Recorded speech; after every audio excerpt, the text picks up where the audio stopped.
Now let's turn our attention to Peru. It's a nation in South America famous as the home of Machu Picchu, an Inca fortress city high up in the Andes, which is also a famous tourist spot. But Peru is also famous, or rather infamous, for another thing: political instability. Peru has seen 6 presidents in the last 8 years. It's a worse record than the UK Conservative Party. 4 of Peru's last 5 presidents did not even complete 2 years in office. All of them face legal troubles. And that trouble has now found the incumbent president, Dina Boluarte. This is what happened on Saturday night. That's the Peruvian police. About 20 members of Peru's highly complex investigations division, that's what they call themselves, they bashed a door in and entered the premises. Here's the unusual part. That was the president's house. That's right, the Peruvian police raided the sitting president's residence. I have attended the prosecutor's office by appointing my lawyers and making myself available. So the dawn measures are arbitrary, disproportionate and abusive. This situation is serious and affects my family's rights, but above all, it affects the country's governance. Brothers and sisters, the president has been systematically attacked.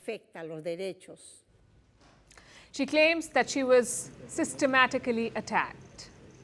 Can you imagine this in any other country? The police breaking into a head of state's house. The presidential guard or secret service would have declared war, but in Peru, it looked like any other low-stakes raid.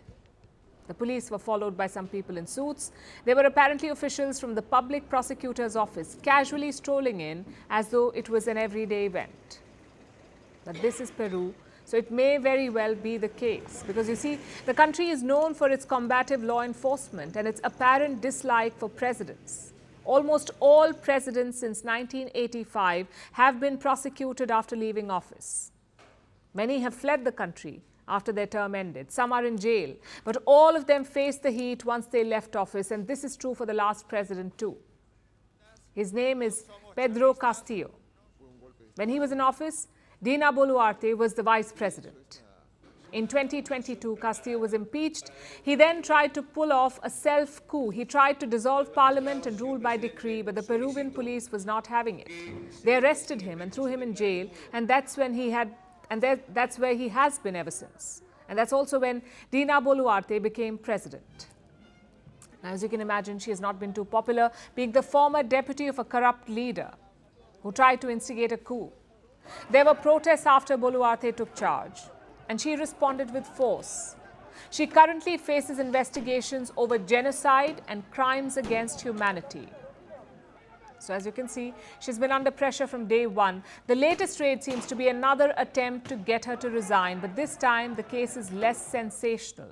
Not genocide or crimes against humanity. It's a good old-fashioned corruption scandal involving Rolex watches. A few weeks ago, a Peruvian news outlet conducted an investigation. They went through thousands of Boluarte's photos and came to the conclusion that the president owns at least 14 luxury watches, 14. Now, Boluarte is not some entrepreneur. From 2007 till she became vice president, she worked in Peru's National Registry, a government record-keeping office. So for her to own 14 luxury watches does seem suspicious. Peruvian media is calling this the Rolex case. Boluarte claims she bought her watches over time, that she had been saving up since she was young. But let's see what the Peruvian police find. If the watches do lead to her downfall, she won't be the first.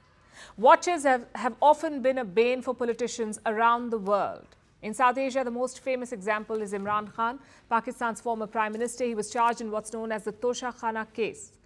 The authorities say Imran Khan appropriated expensive items from the state treasury, gifts given by foreign dignitaries, which includes watches worth 2.5 crore rupees. Multiple Rolexes were involved.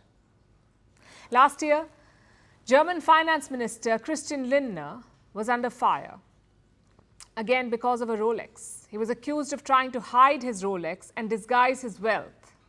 And it's not just politicians, by the way. Rulers of all kinds seem to have a weakness for Rolexes, including Abu Bakr al-Baghdadi, the former leader of ISIS. He was once photographed with a Rolex or Omega Seamaster. This was, of course, before his death by an airstrike in 2019. But as you can see, the rich and powerful across the world love their luxury watches. Boluarte is not really special in this regard. The difference is that she lives in Peru, where the police and the courts are not deferential to those in power. The latest raid shows that Boluarte is in serious trouble and time may be up on her presidency.